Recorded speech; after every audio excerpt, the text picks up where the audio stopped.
Hey everybody, welcome back to my channel. Today I'm going to be showing you guys how to make immunity boosting shots.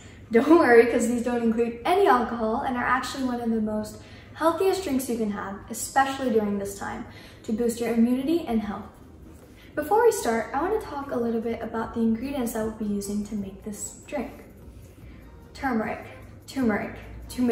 however you say it. Turmeric is actually one of the most popular superfoods today, and it has many health benefits. But did you know that if you don't have turmeric the right way, you might not actually absorb it?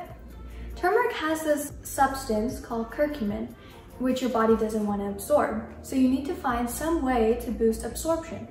Which leads us to our next ingredient, black pepper. When added, black pepper actually boosts the absorption of turmeric 20 times as much. You only need a pinch or two and then you're good to go. All the ingredients in this drink are very beneficial to our health. So without further ado, let's get cooking.